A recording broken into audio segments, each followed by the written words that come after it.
Hello everyone, welcome to my channel 6 to 12 and city classes में आपका स्वागत है। आई होप आप लोग भी बहुत अच्छे होंगे। तो चलिए आज हम लोग थर्ड चैप्टर स्टार्ट करते हैं।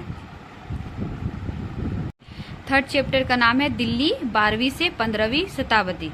इसके बीच ही हम लोग पढ़ेंगे 12वीं से 15वीं शताब्दी के बीच में कितने राजवंश हुए, कितने का विनाश हुआ, सब हम लोग पढ़ेंगे आगे। तो चलिए ये अध्याय को हम लोग कंप्लीट करते हैं। हमने अध्याय 2 में देखा कि कावेरी डेल्टा जैसे क्षेत्र बड़े राज्यों के केंद्र बन गए थे। क्या आपने गौर किया कि अध्याय 2 में ऐसे किसी राज्य का जिक्र नहीं है जिसकी राजधानी दिल्ली रही हो? इसकी वजह यह है कि दिल्ली महत्वपूर्ण शहर 12वीं शताब्दी में ही बना, यानी दिल्ली पहले महत्वपूर्ण शहर की गिनती में नहीं आता था। ये 12वीं शताब्दी के बाद ही दिल्ली महत्वपूर्ण शहर की गिनती में आया, यानी लोगों के नजरों में आया, जितने भी राजवंश थे उसके। अब तालिका 1 पर नजर डालिए। पहले महल तोमर राजपूतों के काल में दिल्ली किस साम्राज्य की राजधानी बनी? 12वीं सदी के मध्य में तामोर को अजमेर के चौहानों, यानी जिन्हें चहमान नाम से भी जाना जाता है, ने परास्त किया। तोमर और चौहानों के राज्यकाल में ही दिल्ली वाणिज्य का एक महत्वपूर्ण केंद्र बन गया। इस शहर में बहुत सारे समृद्धशाली जैन व्यापारी रहते थे जिन्होंने अनेक मंदिरों का निर्माण करवाया। यहाँ दहलीवाल कहे जाने वाले सिक्के भी ढले जाते थे जो काफी प्रचलन में थे। 13वीं सदी के आरंभ में दिल्ली सल्तनत की स्थापना हुई और उसके साथ ही दिल्ली एक ऐसी राजधानी में बदल गई जिसका नियंत्रण इस उपमहाद्वीप के बहुत बड़े क्षेत्र पर फैला था। तालिका 1 पर फिर से नजर डालिए और उन 5 वंशों की पहचान कीजिए जिनसे मिलकर दिल्ली की सल्तनत बनी। जिस इलाके को हम आज दिल्ली के नाम से जानते हैं वहाँ इन सुल्तानों के अनेक नगर बसाए। मानचित्र 1 को देखकर दिल्ली एवं कुहान सिरी को जहां पना को पहचानिए। आइए हम लोग यहाँ पे मैप देखते हैं। देखिए यहाँ पे आपका है फिरोजाबाद, फिरोज शाह कोटला, और यहाँ पे देखिए यमुना नदी का पुराना मार्ग है। यहाँ पे देखिए आपका है सिरी, जहांपना देखिए यहाँ पे है आपका जहांपना, दिल्ली एक वहाना। कुतुब मीनार के सामने है हौज सुल्तानी। आप जैसे देख रहे हैं दिल्ली के शासक, उसके बारे में हम लोग पढ़ते हैं।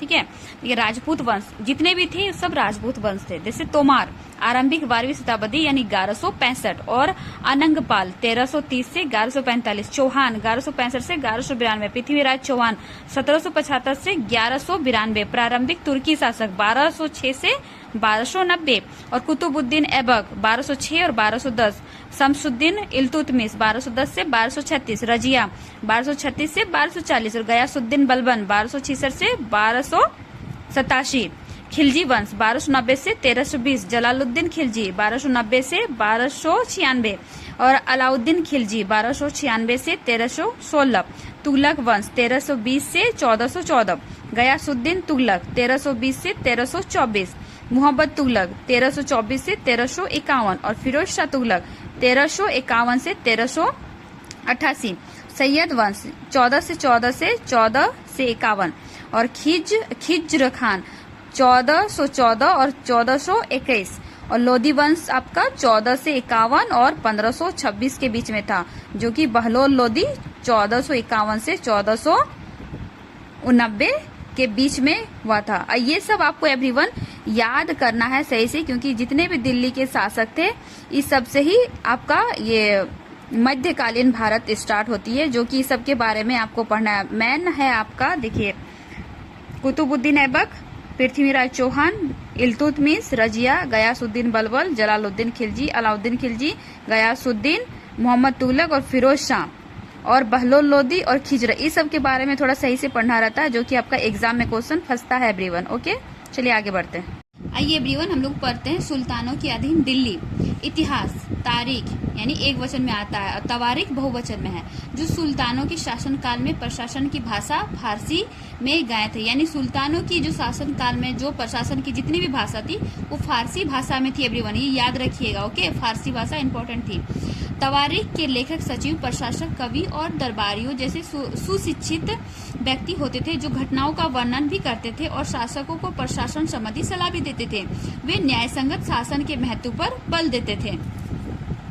जैसे न्याय चक्र 13वीं सदी के इतिहासकार फ.ए. मुद्दीबर ने लिखा था, राजा का काम सैनिकों के बिना नहीं चल सकता, सैनिक वेतन के बिना नहीं जी सकते। वेतन आता है किसानों से एकत्रित किए गए राजस्व से, मगर किसान भी राजस्व तभी चुका सकेंगे जब वे खुशहाल और प्रसन्न हो। ऐसा तभी हो सकता है जब राजा न्याय और ईमानदार प्रशासन को बढ़ावा दे।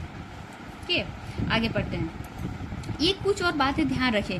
तवारीख के लेखक नगरों में, विशेषकर दिल्ली में रहते थे, गांव में शायद ही कभी रहते हो।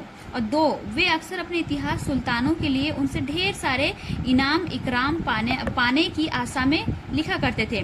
3, ये लेखक अक्सर शासकों को जन्मसिद्ध अधिकार और लिंग भेद पर आधारित आदर्श समाज व्यवस्था बनाए रखने की सलाह देते थे। उनके विचार से सारे लोग सहमत नहीं होते थे। सन 1236 में सुल्तान इल्तुतमिश की बेटी रजिया सुल्तान पर बैठी। उस युग के इतिहासकार इमांज ए सिराज ने स्वीकार किया है कि वो अपने सभी भाइयों से अधिक योग्य और सक्षम थी, लेकिन फिर भी वो एक रानी को शासक के रूप में मान्यता नहीं दे पा रहा था। दरबारी जन भी उसके स्वतंत्र रूप से शासन करने की कोशिशों से प्रसन्न नहीं थे।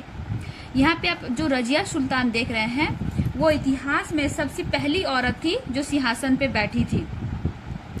और आप चलिए आगे पढ़ते हैं। 1240 में उसे सिंहासन से हटा दिया गया। आप जानते हैं जहाँ पे औरत है, औरत का वैल्यू तो ना आज रहा है, न कल रहा है, न ही आगे रहेगा। ठीक है, तो औरत को तो हमेशा आगे ही रहना चाहिए, भले कोई उसका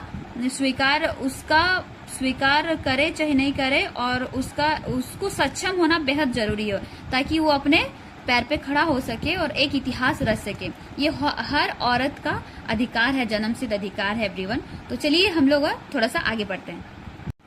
रजिया के बारे में मिन्हाज ए सिराज के विचार।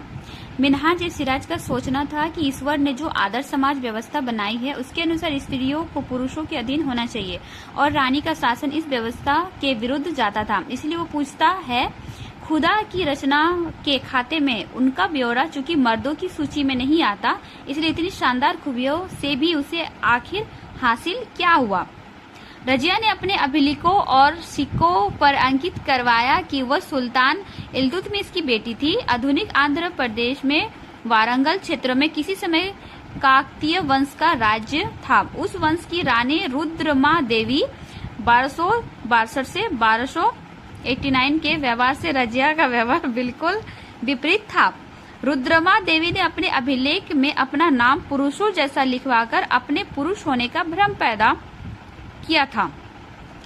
एक और महिला शासक थी कश्मीर की रानी दिद्दा, जो 980 और 1003, उनका नाम दीदी यानी बड़ी बहन से निकाला है। जाहिर है प्रजा ने अपने प्रिय रानी की यह स्नेह भरा संबोधन दिया होगा।